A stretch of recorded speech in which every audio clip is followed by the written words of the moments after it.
Good afternoon, good morning, good evening, wherever you may be watching. This is Christina Jones with Redemption and Recovery. When suppressed wounds begin to heal. We have a wonderful guest today, Miss Nina Watts, and she's going to share a little bit about her story and even what she does, which is really, really awesome. You all are in for a great treat today. So, yeah, let's jump right into it. And I know I just said your name, but welcome, welcome, welcome, Nina. Can you share your name again with the audience? Hi, everyone. My name is Nina Watts, as Christina has said, and I am the founder and the CEO of Sister Enforced Security. Awesome, awesome.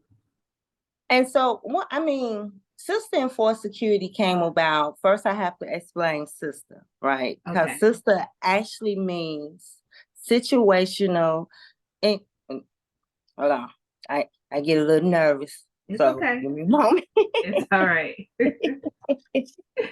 Okay.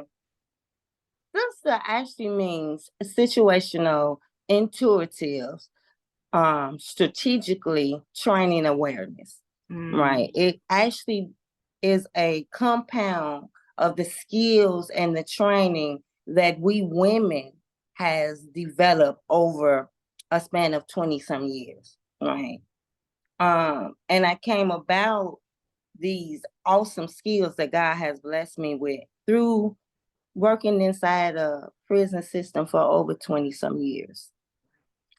Right. And that's how the whole keep your safe um, module came along, right? Because inside a prison system, especially being a woman of color, you have to learn to navigate through the challenges and keep yourself safe while dealing with some of the most challenging, hardcore individuals that you ever meet in your life, right? right, right. But not only that, we still had to come home and be loving, kind mothers to our Mm-hmm. families, right? And so keeping yourself safe encompass not only the security aspect or the physical aspect, but also the mental aspect, right? Okay. And the self-care aspect, and try to encompass all in one, because you can't be a trailblazer in one area and then fall in the other, right? It Right. has to be a well-balanced situation if you're going to keep yourself safe while empowering the community. Okay. Okay. So, and that's a little bit of where I come from and what my company is and compasses on. Thank you for that. Thank you for sharing that brief background. So, you pretty much told us a little bit about your background and what inspired you to start the self defense course. But, like, what was, do you think there's anything from your childhood that Oh, may have led to you creating a program as such? oh yes, yes, yes, Okay. yes. I grew up on the west side of Chicago. Okay. Right. Okay. I was born in the projects, right? And so growing up and having a mom that passed away, being the girl, I had to learn how to protect myself Okay. in the roughest part of the neighborhood, right? During the drug pandemic. So it was the drug wars, police wars, and then it was only me and my brother. Mm, Being a youth in care, you learn very fast that you are your only protection. Like you have to learn how to protect yourself in the midst of anything, because you never know what it is you're going to face, right? right. So we learned about situational awareness, which is the core value of my entire training program. Because at a very early age, your parents, your TTs, and them tell you don't walk by abandoned buildings, right? Right. Right. And when you see a car, cross the street, those was all situational awareness to teach us how to stay safe in the neighborhood. All right. And so my childhood, with it just being me and my brother on the west side of Chicago, I only had to protect myself from Mm, the challenges of gangs and grown men who try to, rape you or kidnap you or whatever the case may be, whatever danger that lurked around that corner we faced.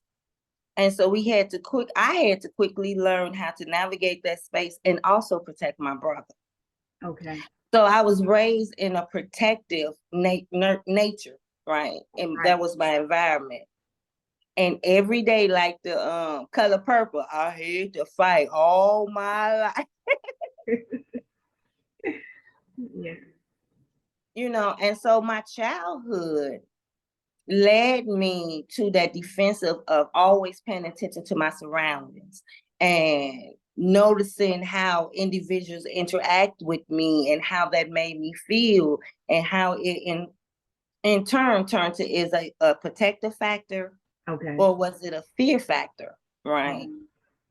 And then I was raised by my grandmother who instilled that strong sense of spirituality. So my faith was very strong.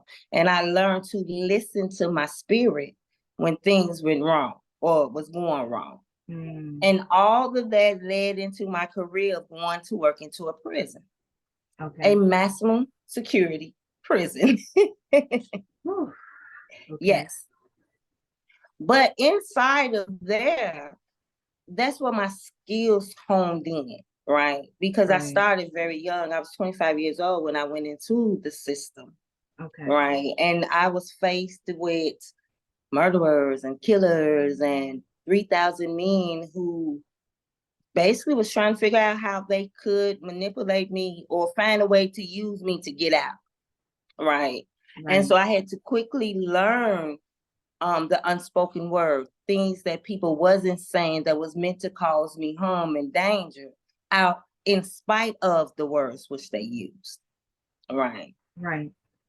And so I had some really wonderful mentors and I had some really wonderful teachers that was women that was in that field that trained us and told us how to protect ourselves and excel in the world of darkness.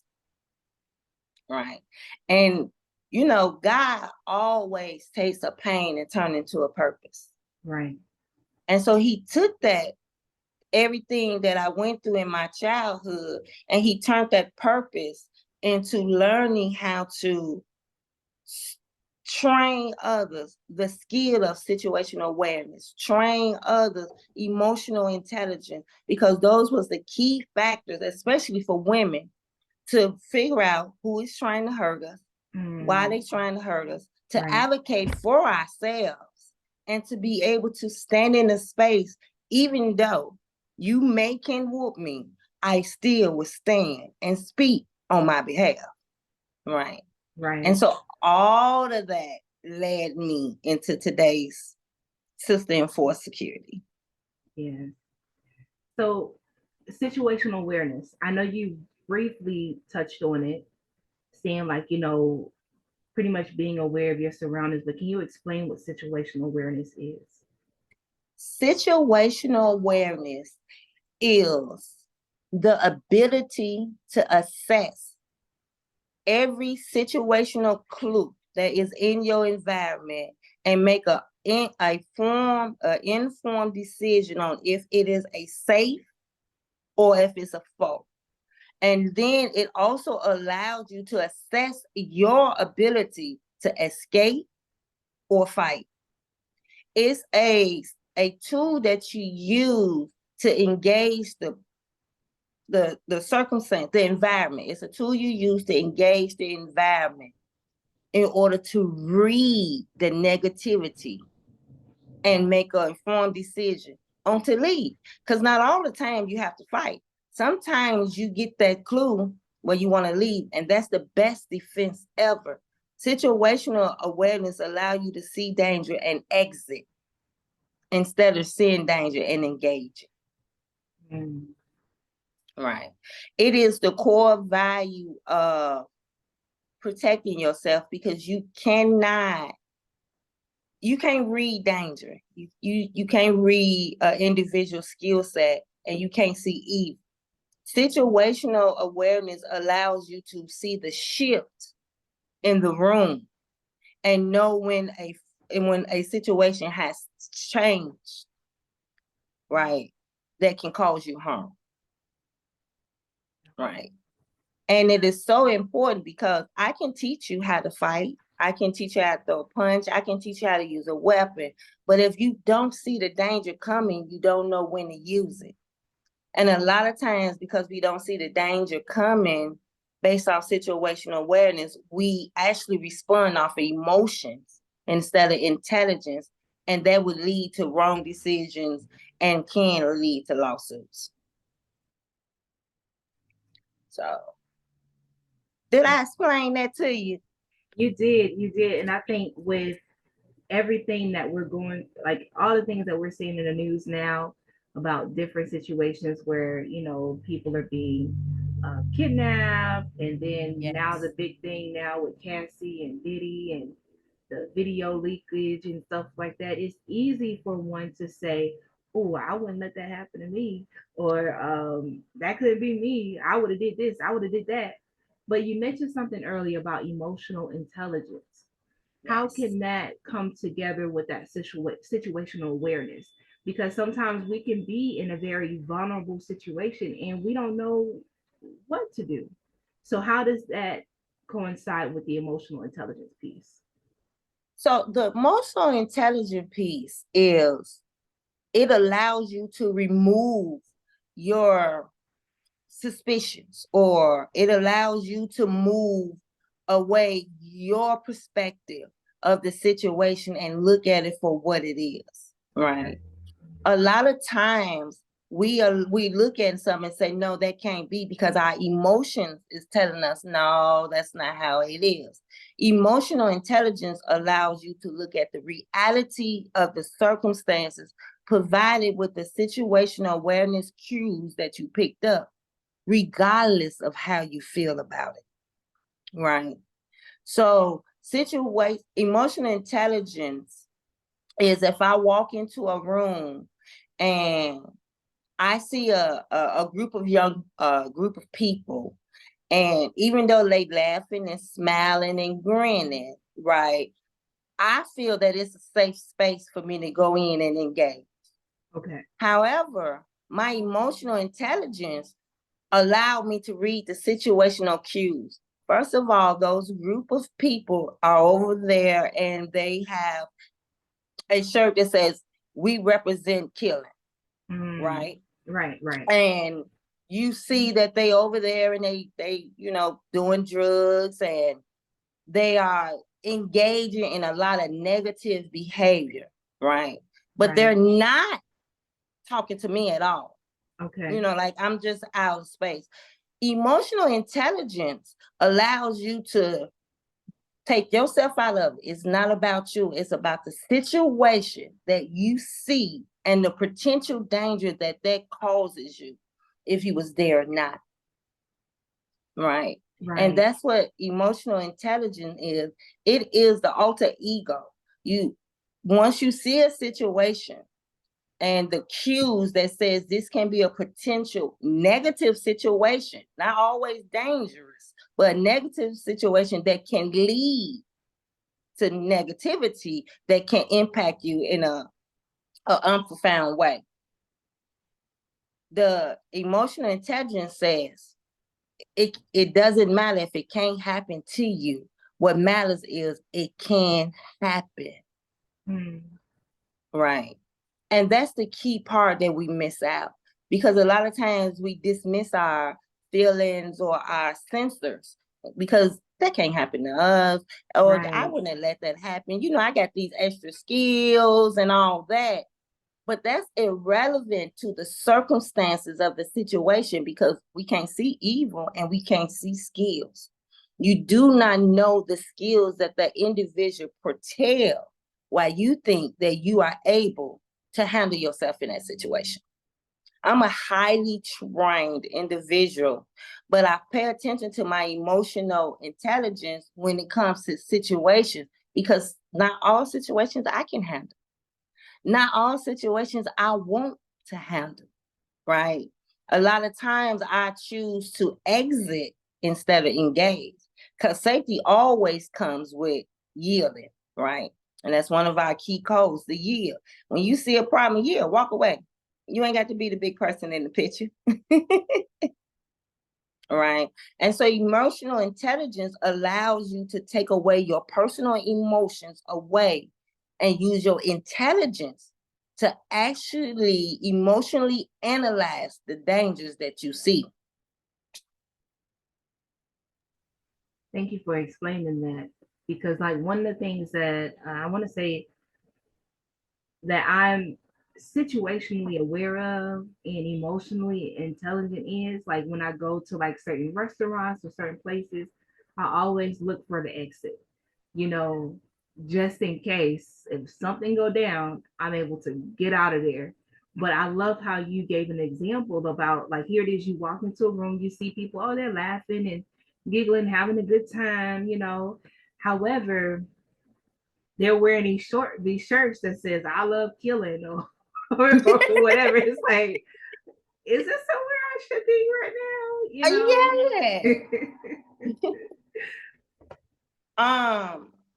But you see, one of the things that I try to do when I go out and train is to put a dismiss to those myths. We all have been trained to focus on the doors when we go into restaurants and things of that nature. But how many times do you focus on the exits that you cannot see? Good question. Right? Because 95% of the time, the same door that you're looking at is one, the main entrance. Anybody that is going to cause harm in that setting is going to do what? They're going to block that exit. Okay. Right? Right. They're Right. going to block it or they're going to come into it. There is not going to be your exit. And one of the first things I always ask when I started my training is, we are in this room. I'm standing at the door. How are you going to get out? Because you're not coming this way. Mm-hmm. The first thing that I do, when I go into a restaurant, I do not pay attention. I don't sit nowhere near the door. I don't watch the door. I sit closer to the kitchen. Because there's an exit door. That's true. Right? Right. And 9 out of 10, there's a freezer in there. There's some place that I can hide. And if the bullets start flying, there's metal. So once it hit a metal, it's stopping it. Right? Right. I can't get out the other way because that's where they're coming in at. You always, anytime you go anywhere, you always find the alternate, because the main exits, everybody know. And not only you're paying attention to that, but how many other people is sitting by that door thinking the same thing, right? And then that allows you to think about your comfort level, because what if you're on the 5th floor at the restaurant?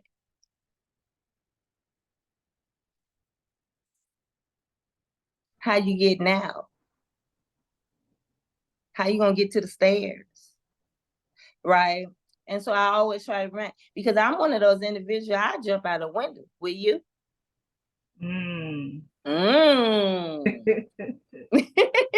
So that's part of knowing yourself, because you have to know your limits that you are willing to sacrifice for your safety. Right. So no, don't sit by the door, because that's normally if you pay attention, the people who first get shot are the ones always by the door, because they're coming in shooting or taking hostages. Normally the ones are farther away in the back are the ones that safe. You dropping some gems, because now that has totally changed my perspective. So now I'm like, I might sit next to the kitchen so I can get out, or let me figure out how I'm gonna jump out this window. But and also remember, when in any company, we train our staff for emergencies, right? Right. So if you by the kitchen, you're by the staff that was trained to handle the emergencies. You just follow what they're doing. Because they have that training, for 95%, because we try to train our staff in emergency situations of what do you do, especially in those type of settings, right? Right. And so you don't rely on your own response, because they've been trained. It's their facility, right? So Right, you want to right. follow suit on what they're doing to stay safe, but you got to be close to them to see them.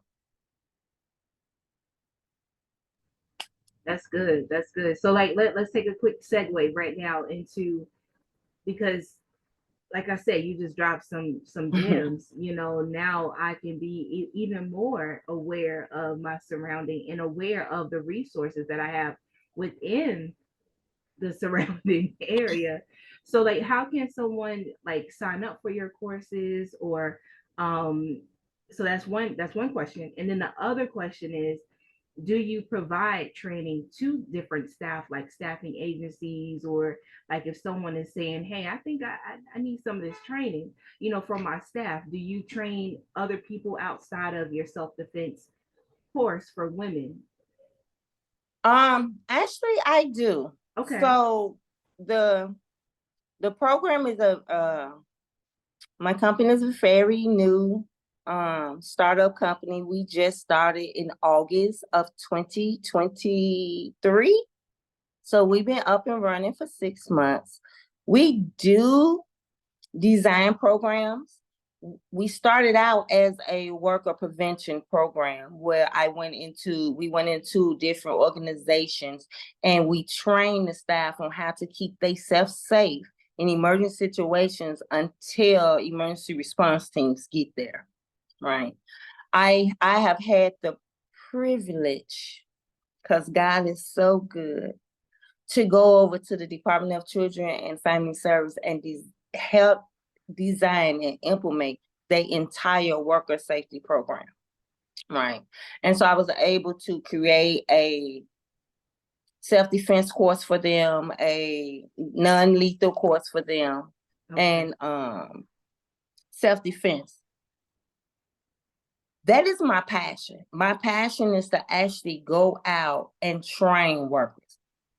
My last 15 years of working in corrections, that was my duty, right? My job was to oversee and train the security force within the institution. So I trained over 700 people on security self-defense, right? I teach situational awareness. You can reach me on my website at Sister in Force Security. Nina, here is your reminder. Spend time with Papa. Oh. Sometimes we get real busy with life and we forget to take that time out and just praise Papa and give him glory and honor. So I have a reminder to say every day for me to stop to give him glory. No, that's beautiful. But yes, we do outside training. We design programs. I just designed a youth empowerment program teaching situational cues to a group of 10 to 18-year-olds, where we talked about peer pressure and sex trafficking and how to stay safe and how to read peer pressures. And because our mission is to go out and educate each and every individual so they'll be able to be their own first responder, right? At the end of the day, no one loves you more than you. No one would sacrifice you more for you than you, right? Right, right. And so the women's empowerment is just the core, because we women need to learn how to protect ourselves.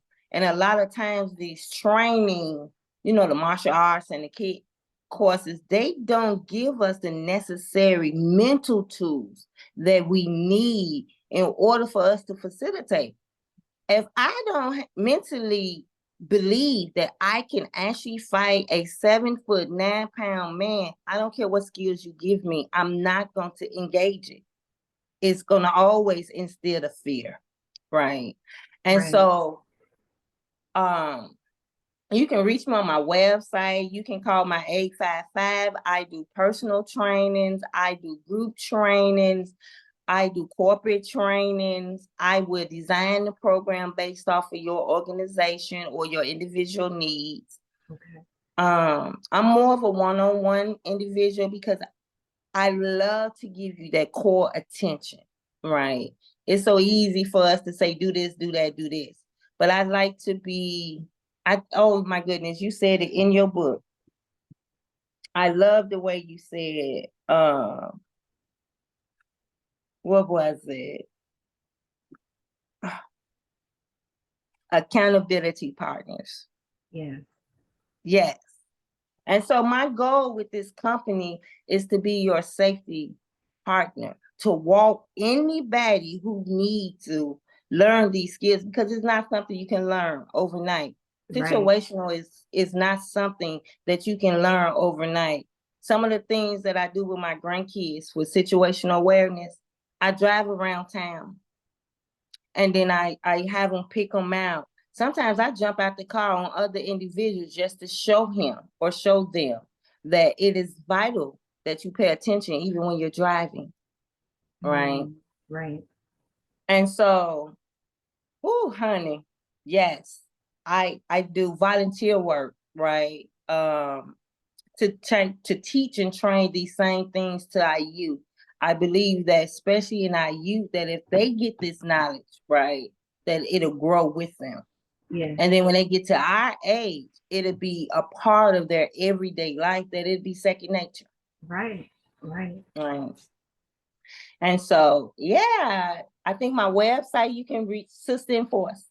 Sister Enforce is sisterenforce.net. I try to make it as simple as possible. Okay. And that's just SISTAENFORCE.net. Yes. Okay. And then you mentioned the 855 number. Do you want to share that phone number? Yes. So it is 855 Sister 17, 855 747 8217.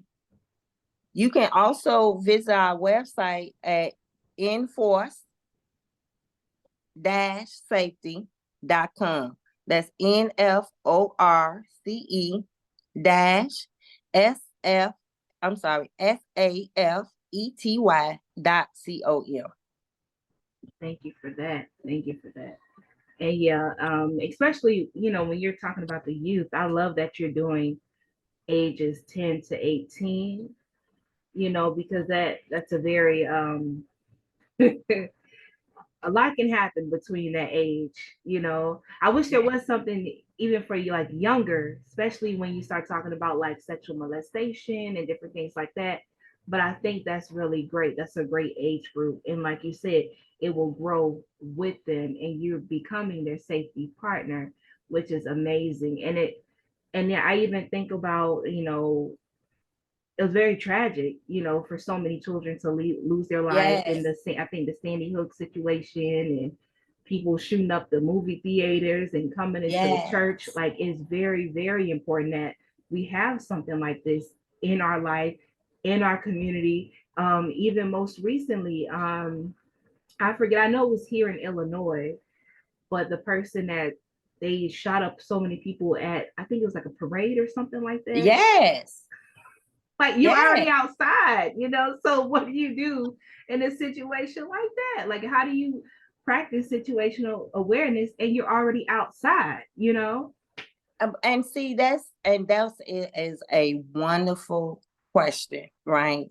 And that's one of the things that we do teach, because when you outside in a mass area like concerts and things like that, it's very hard to pick up on individuals that's out to do harm. I mean, you dancing one minute and next minute there's shooting everywhere, right? And 95% of the time it's the panic that Mm, gets people and not the actual shooting.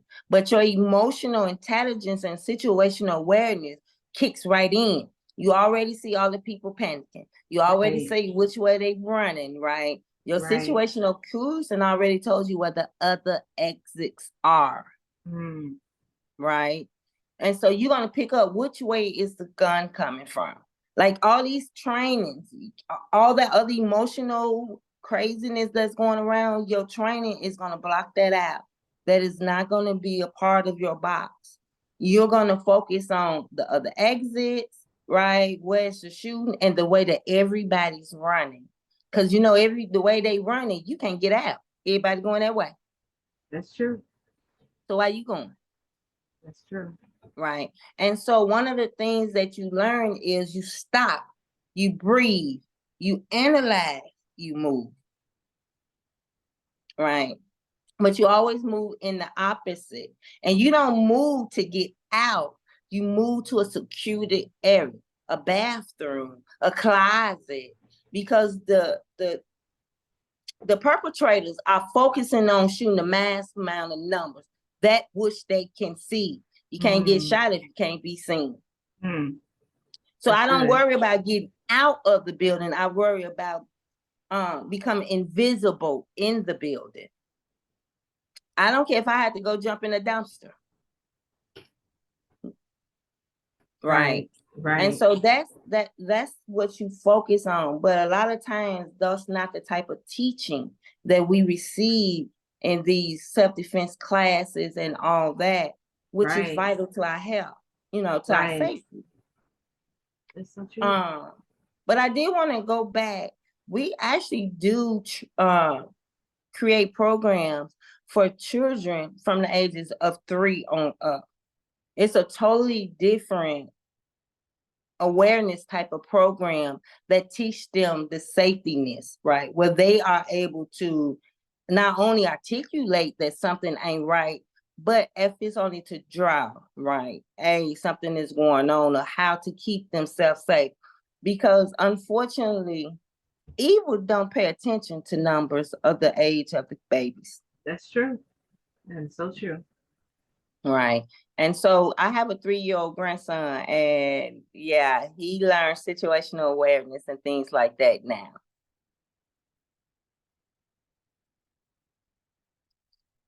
Yeah. Now, go ahead. No. Go ahead. Oh, I'm listening. One of the things I did want to touch on based off our conversation and the training is we focus a lot on outside dangers, right? But a lot of times we forget about the peer dangers, those individuals that's close that we allow into our space, right? And we call them friend enemies. But like I asked the young people yesterday, how do you know when a friend becomes an enemy? Right. Right.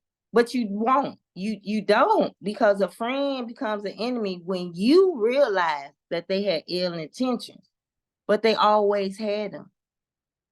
So how do you learn how to read that navigation before your friends become your deadly enemies? Because we have a lot of our young people allowing individuals in their space, and they dismiss that because they so-called friend, right? And so one of the things that we talked on and touched bases on is learning how to read that negative shift from when a person becomes a friend, because their body, their language is going to shift based off their intention that they have for you. And when you engage them, your body tells you something ain't right. Your hairs on the back of your head may stand up. Your baby toe might wiggle. It's different for everybody. But that's your warning signs that allows you to know that something with the person that you calling your friend ain't right. And we have to pay attention to that, because in today's society, a lot of people that's calling themselves the people friends are the ones who's causing them the harm. Right. Girl went to a party with her friends and she came back. She never came back. The girl went to Mexico with her friends, never came back. Right. I got a friend who went over to his girlfriend's house and got chopped up, never came back. But these are individuals that they trusted and their family trusted. Right. And so that's one of the things that we have to address with our young people, because you can't see evil, and and it is inviting themselves in to cause them harm. and they don't even know it. But situational cues allows you to read it because you're going to read yourself and pay attention to the cues that your friends are giving you and be okay with that's not good and I don't want to play with you no more. And be okay with that. Right. Oh, that's good. That's good. I think you're saying frenemies, and I was just like when you were explaining that, that made me think about the Kanika Jenkins, Yes. and how it is she went with her friends to a party, and then they find her body, and then the other one went off, and then you see all these videos, and it's like, to me, if you see something, say something. Don't just sit up there and record it. You're watching this video. I think it was the one where the young lady went to Mexico, I think, and here it is, they're fighting her, but you got someone that's recording. I don't Like, get it. how is that even possible? Right. But all you guys supposed to be friends. And in that moment, right? In that moment, she had no one but herself. At that moment, she had to be her own first responder. In that moment, she had to put all her emotional feelings aside and know that them people that she was with, and you know what I'm saying, and then make drastic changes. Because at the end of the day, when we realize it, we don't want to take the next step, right? And because it's going to put it out in the air. But that's the step we need. I need to leave. I need to report this. I need somebody else to know that this is going on. Like, I don't care if I have to sleep outside under the palm tree at the police station, but I'm going to tell them that you three are trying to fight me, right? But a lot of times we keep it within ourselves because there's several different factors. What if I'm wrong? What if I'm misreading the situation? What if it's just me? But one of the things that we have to be able to accept is it's okay to be wrong. Right. It's okay to make a mistake on your perspective of a person, but you learn from it and you move on. Your body don't lie to you. It's not lying to you. You may not seen it at that time, right? But that does not mean that you was wrong. That just means that whatever that was, it dissipated, it transitioned somewhere else, God brought it to your life. Therefore, it did not have the power to manifest. Right. And that's the whole point, is taking away the power to manifest negativity. By watching and paying attention and deciding for myself what is good, what is not, and then advocating it. Yes. And it really doesn't matter how you feel about it. Right. Tell me I'm wrong. I apologize. I ask for forgiveness, but I cannot change. And I will not change those safety nets that God has instilled in us, because we can't see evil. And we can't see skills. Yes. Yes. I love that because even the word tells us, for we wrestle not against flesh and blood, but against principality and wickedness in high places. There's something we cannot see. It's a spiritual world that's going on around us. And I love how you keep saying we can't see evil. And sometimes, we may think that we can see it because something may happen or whatever, but while this person is doing this act, somebody else could be doing something behind you, and we're completely unaware. So I love how you keep saying that.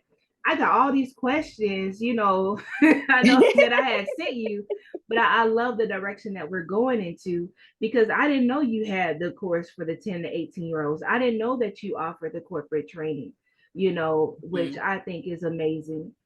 And but let me see here. Now, what are some challenges? I won't even say just women, because I know I tailored the question towards women, but what are some challenges people face when learning self-defense, and how do you help them overcome these obstacles? The biggest challenge is self-doubt. Okay. It's self-doubt. Some individuals do not believe that they um have the skill set, right, to even stand up for themselves. And so I think my biggest challenge is changing the mindset of self-defense, right? Because when you think of self-defense, you automatically think of physical. Let's Right. get physical. We need to put our hands on. But that's only one part of self-defense, right? Self-defense incorporates so much, and to change your mindset is not about the attack, it's about the protection, Okay. right? All right. And so the physical part is a last resort of the self-defense. That's the last result. Like, no one wants you to just walk around and start fighting people. Right. like you are not Bruce Lee or Jackie Chan. Yeah. And even Bruce Lee, because I love me some Bruce Lee, Yeah. but even he didn't engage it unless he had no other choice. He would walk away at a drop of a dime, and he was bad. He was. He was. Right. But that's the hardest is the mindset. And I think that when training is easier for me because I'm a little woman, right? And so how can you do any of this? And so when they see me, I lead by example. Like, whatever they do, I do. Or whatever needs to be done, I would do it first. And I always said, anything that God can do for me, oh, he can do for you. I am not an individual that has this special talents and this special. There's nothing special about me but the Holy Spirit, Oh, right? that's right. Right. That's it. And so because I'm able to do it, believe me, you can, right? And knowledge is transferable, right? And so if you engage with me, I will walk you through, like, step by step, hand on hands. And that's why I'm more of a one-on-one, because I have to change your mindset for you to see yourself as God sees you, as a defender, right? It's okay to protect your kingdom from all things. And God equips us with skill. And it's not about being able to do a Bruce Lee skill, because that's not required for everybody. Right. You have to be able to maintain a skill set within you. Not everybody can throw a punch. Some people can just kick, but that's okay. If all you can do is kick, then you should have the strongest kick in the world. Right? If all you can do is run, that's fine. But you should be jogging every day, right? Because you want to build up that endurance. That's a confidence, right? And that's all self-defense is. It is to provide a confidence within yourself to protect yourself, right? And so I think my biggest goal is to allow people to remember that the skill sets are in you. Is all you need, because God told us, I will put in you everything you need to survive. That includes self-protection, right? And so that's my biggest challenge. And then that's my biggest reward, because I love it. I mean, I love the one-on-one. I love the encouragement. I love to empower. I love to lead. And I just love to engage with community, because I know that if you learn the skill, this is my hope. If you learn the skill, you're going to teach it to your kids. Your kids going to teach it to their kids. And we just save the whole generation, right? And then they're going to teach it to their friends. And then it becomes a wildfire. And I always go back to the scripture. If you teach a man how to fish, he will fish forever. But if you feed him, you're going to have to go fishing for him. Right. And so my goal is to always teach people how to fish for themselves. Yeah. Thank you for that. Thank you for that. it was something that came to mind when you were talking about all of this, and now it just left. It left, but I mean, you gave so much, so many nuggets, for the listeners to understand. Like, okay, well, this is possible, or I don't have to know how to throw a punch. I can perfect what it is that I have, and the Lord will perfect everything that concerns us, right? Mm-hmm. And oh, I know what I wanted to ask you. I wanted to ask you, do you offer like any, I know you are hands-on, but do you offer any virtual type of training or anything like that? If someone is out of, say if they're out of the state or out of the country and they wanted to learn some self-defense techniques. Yes. And Okay. so I do offer virtual training, but the self-defense techniques are limited Okay. due to the distance, because some techniques actually have to be shown in order for you not to get hurt. All Okay. right. Okay. But I do offer it when my daughter loves to come and assist me, because I need two people at that time in order to perform or demonstrate the moves. Okay. But yes, I am one of those individuals that will use every avenue, every resource. I would drive 4 hours away in order to give the knowledge to you in order for you to stay safe. Because at the end of the day, that's all that it's about, is for God's people to stay safe. Because we need you on the earth, right? And I went to St. Louis yesterday. Like, that's a 4 hour drive. And I drove down there and did it and came back. So I do virtual. I would come to you. It don't matter if you're in Texas. I would come to it, because I have yet to find, and this is the reason, a program that offers not only physical self-defense, but emotional and mental self-defense. Mm, And so I'm trying to bridge that gap, because you can find the physical anywhere. right. Right. Right. That's and they are expensive. But I mean, everywhere you turn around, someone can teach you how to carve and do the kicks and take somebody down, but they do not mentally prepare you for it. And after you do it, now what? After you done beat somebody down, all those emotions and did you go too far? And what about the legal aspects? Yes. Right. And so my company tries to bridge that part of it.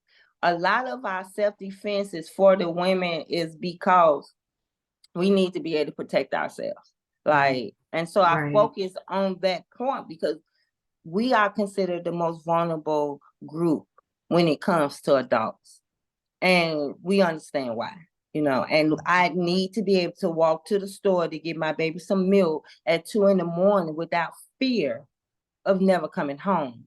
And if I build that confidence in myself, I'm going to get my baby some milk and I'm not worried about you.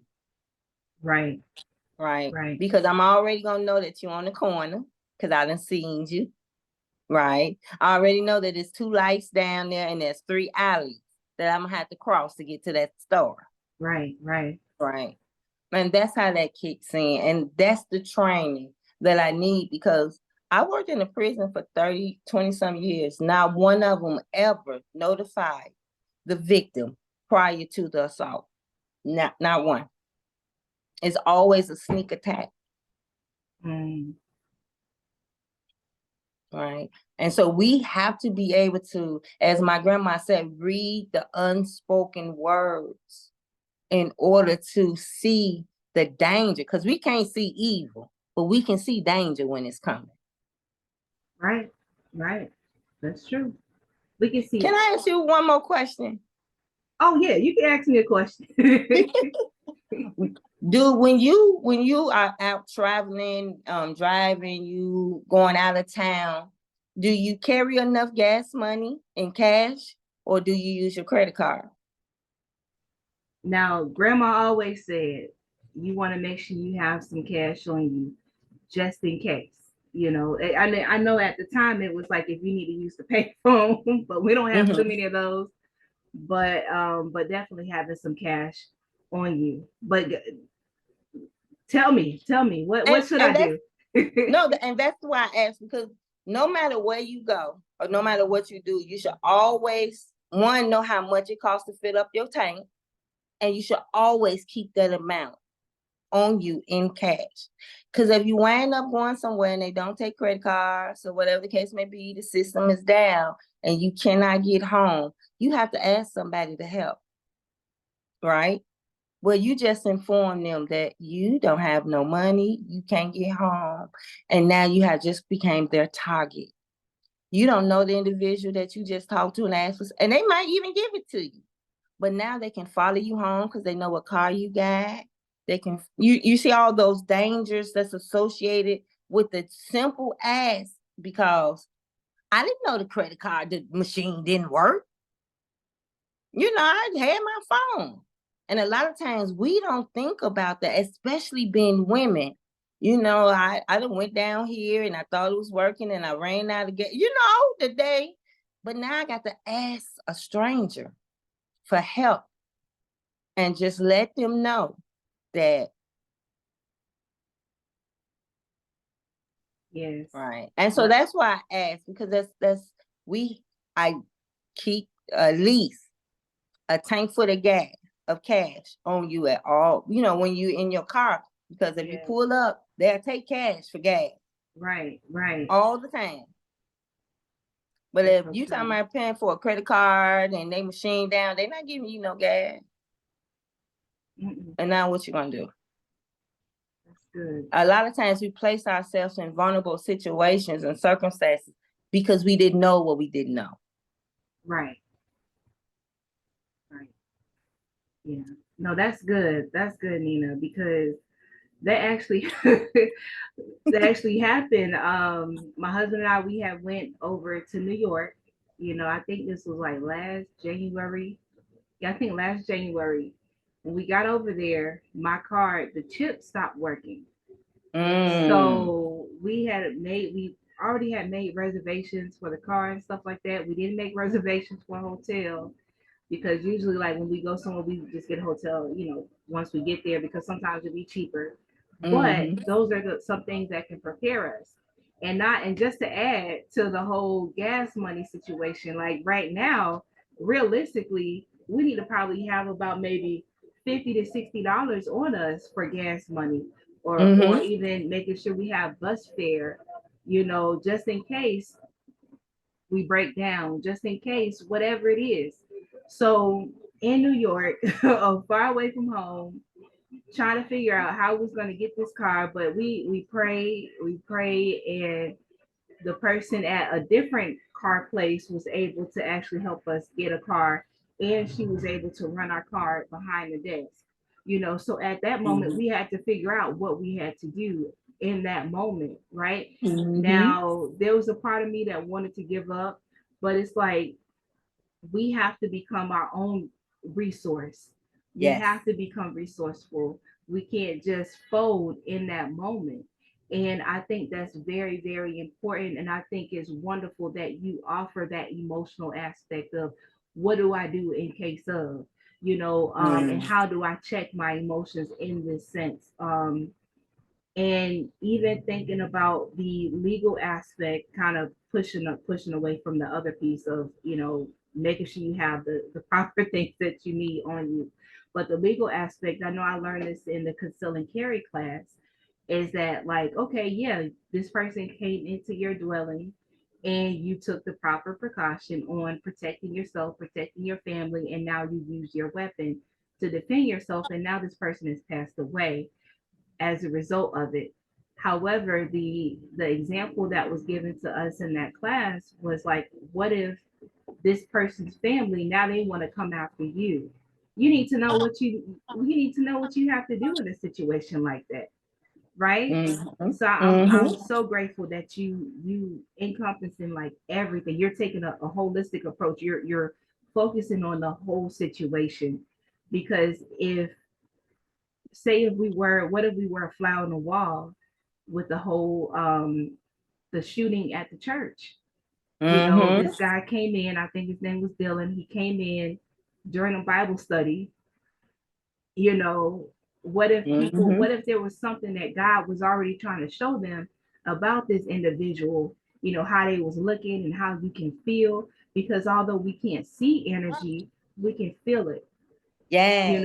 Sometimes sometimes people can sense fear too. Like if you flipped it back over to the young lady going out at 2 o'clock in the morning to get her baby some milk or food, and because she has this timidity, like she's so timid, Mm-hmm. right?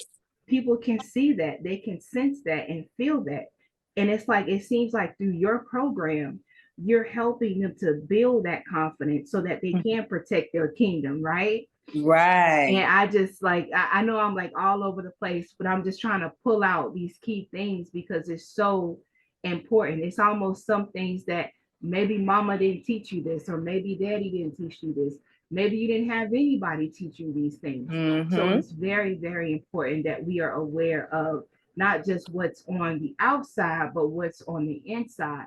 Because I think that even with me, I've been through a lot of different things in my life, that should force me to be timid and walk with my head down. But people can see if you're confident or not.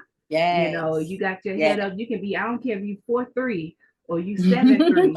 You know what I'm saying? You can have more confidence than the person that's 7'3", because people Yes. they the weak prey on the weak, Yes. and they see Yes. you got your head down.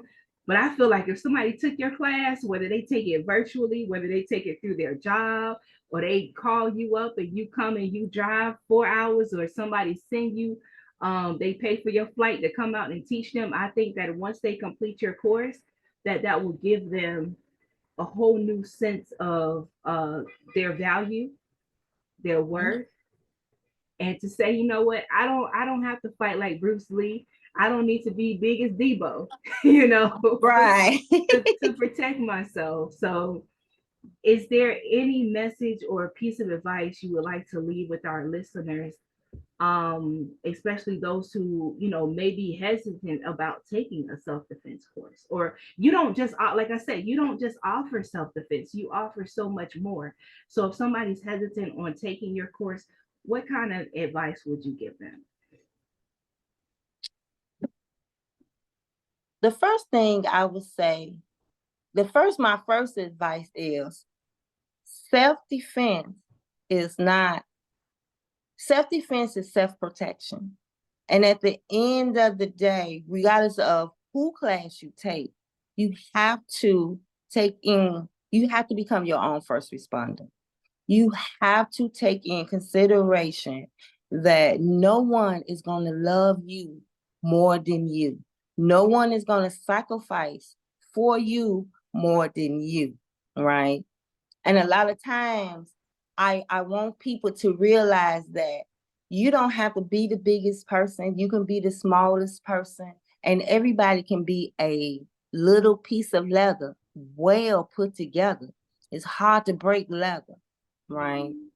Um, and just stay in your lane.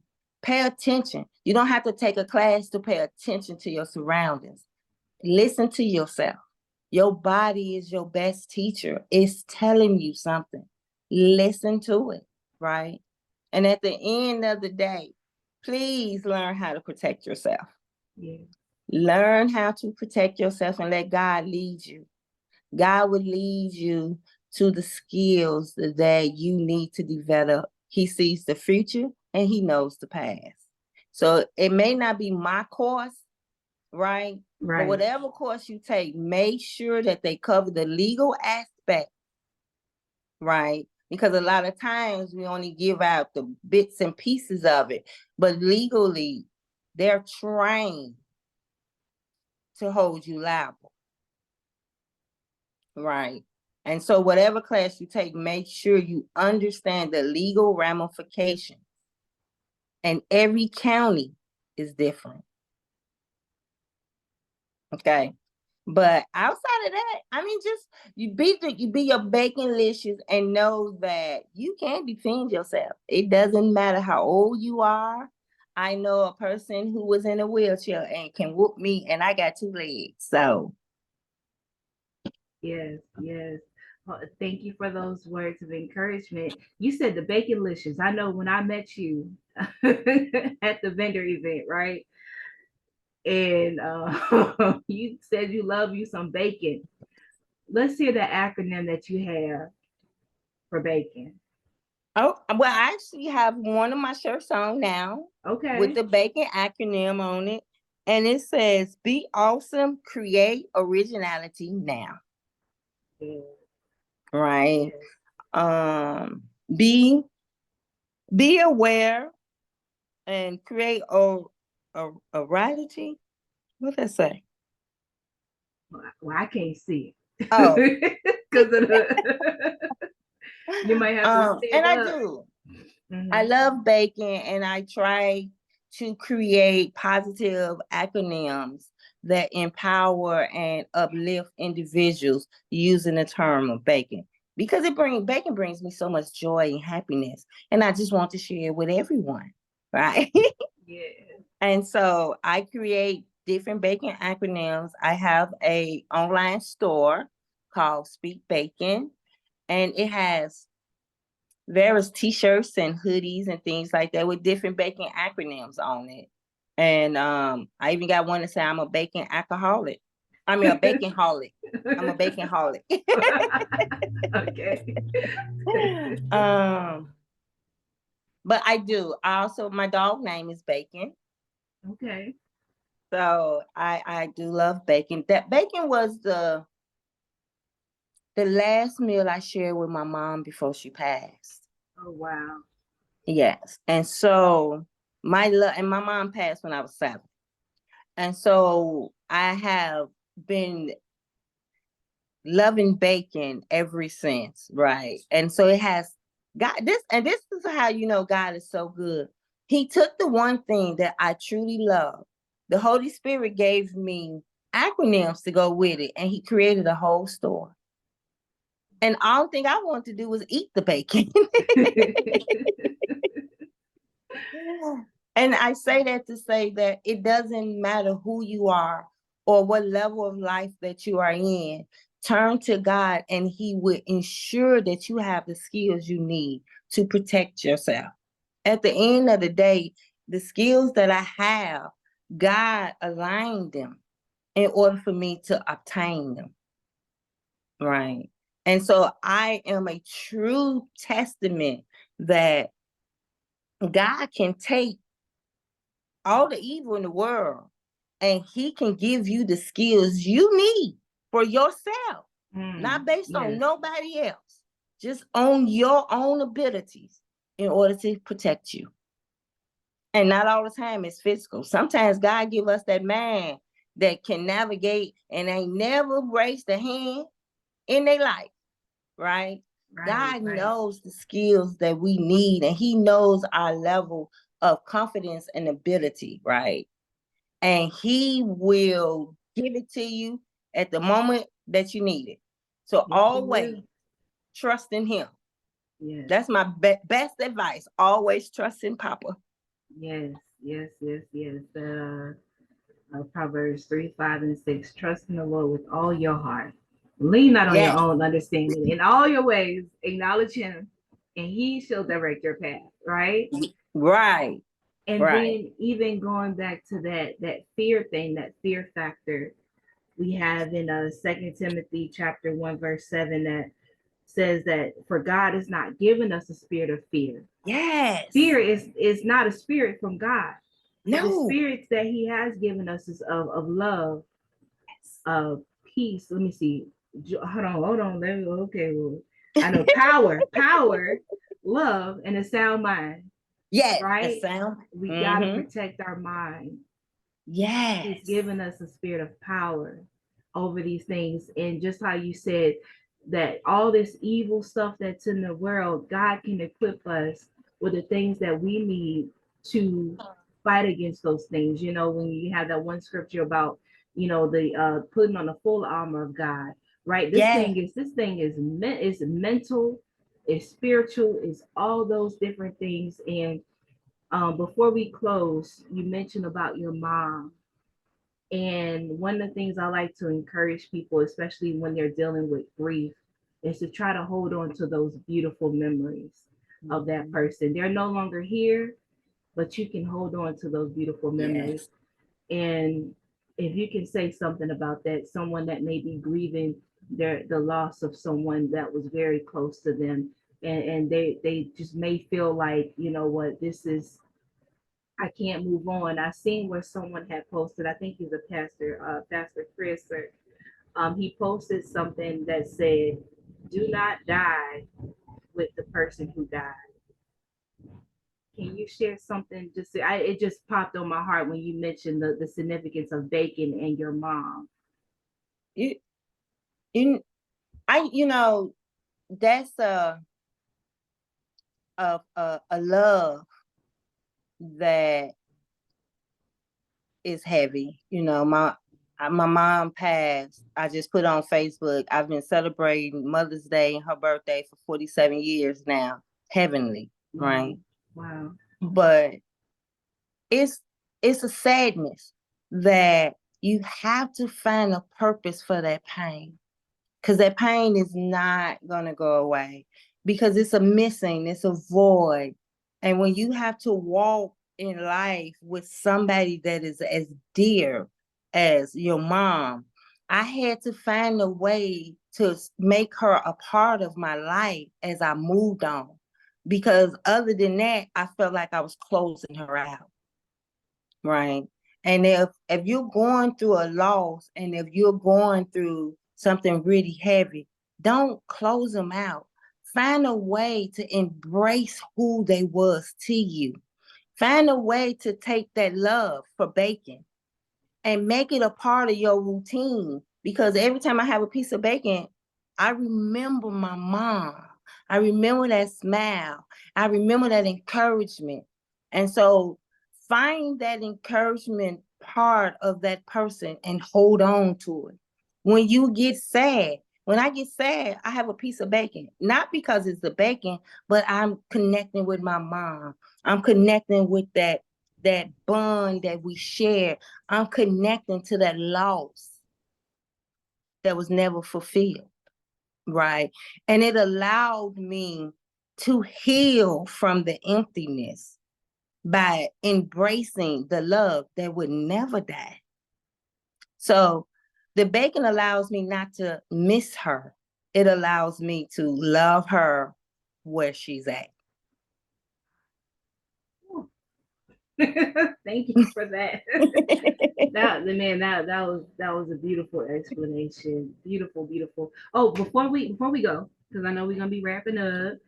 You have some books. You have a workbook. You have. Let me see if they can see it. Okay.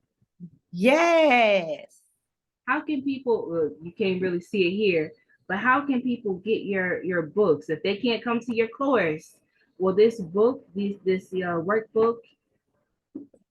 Oh my. I'm so glad you brought that up. Yes, So ma'am. the self-defense book I wrote two books. My first two books, God, is so amazing. Um but my first book is a self-defense manual, and that book teaches you step by step on how to perform different self-defense tactics, right? You can get at home, you can be with your friends, and it literally walks you through each one of the steps, right? And it ranges from the hardest to the easiest. I included techniques that anyone from the age of 5 years old to 99 can learn. It also has the mental aspects in it. It has situational awareness in it. It has different aspects that we talked about today. It's incorporated in that book, right? But not only did, because it's easy to buy a book, but how do you know you learned anything? Right. And so I created a workbook to test your knowledge on the skills and to reinforce the skills that you learned. But I also quizzed you on the legal aspects, the mental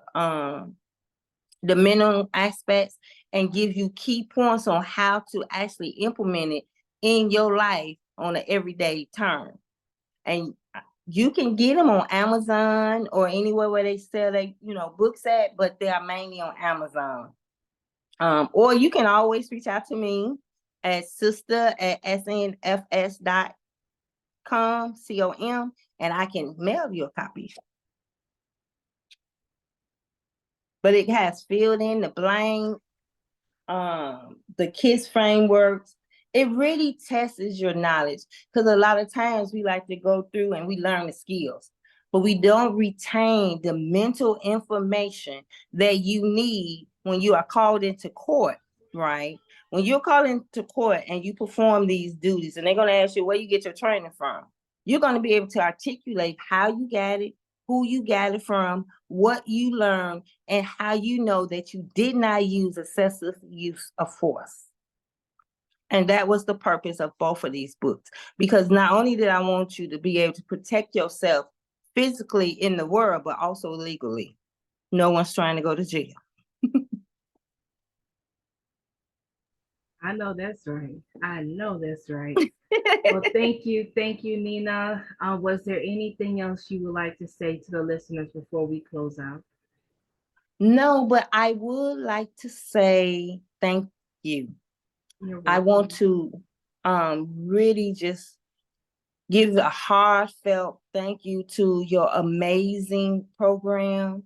I read your book and it's truly inspiring. Praise God. Um, it just truly amazing. You are a testament, right, to strength, to empowerment, and to what a testament really are. Like words can't even describe, right, your strength, your empowerment, your walk, right? But I want to say that I felt the faith. And reading your book, the one thing that I can tell or want to say to the listeners is faith of a mustard seed can get you through anything. The one thing that I know we share is a love for God.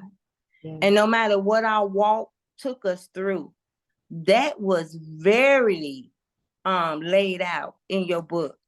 And it was heartfelt and it was touching, and it was the best novel I ever read. Oh wow, thank you. Right. You'll make me And so I cry. just want to just say thank you, right, for sharing your vulnerability and your strength and your courage and empowering so many others. Because walking in this world and this life, I've seen so many impacted, and so many that pain has just swallowed them up, right? And it's hard for them to walk through it. And it's just an honor to be in this space and having the opportunity to engage with your audience. And I just am truly, truly blessed to have met you and to read your book and to eventually partner with you on more future projects to come. Yes, ma'am. Yes, ma'am. Absolutely. Thank you for those words. It really, it's like when you need a word of encouragement, like the Holy Spirit just has a way of doing that. And I really appreciate those words. I with releasing that book, I had gotten a lot of backlash and different things like that. And then I have the few who have said that it blessed them.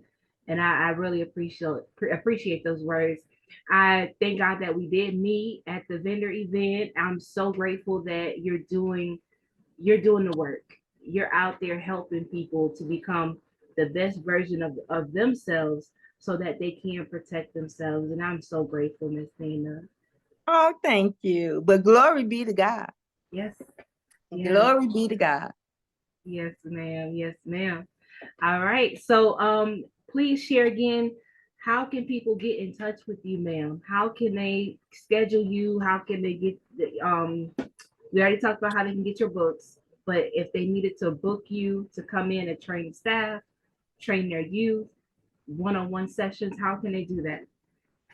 You can reach me at my phone number at 855-SISTA-17, or you can email me at sister, SISTA, at snfs.com. or you can visit my website at SISTA. That is not my website. So enforce that safety. It's okay. I done went sister crazy. No, you can it's www.nforce-safety.com. Enforce safety. Okay. Awesome. Or you can follow me at Enforce Safety on all of the social medias. Okay. So just enforce safety on like TikTok, Facebook. All right. Yes. Awesome. And Awesome. it's Enforce because it's the N for Nina. Okay. And Force, FORCE, because we come with the business. Yes, ma'am. Yes, ma'am. With the business. Yes. So we just want to thank you all for taking the time out to listen to this edition of Redemption and Recovery when suppressed wounds begin to heal. Again, we had our wonderful, wonderful guest today, Miss Nina Watts. Please connect with her. Learn how to protect your kingdom. Take care. Bye-bye. Bye. Take care.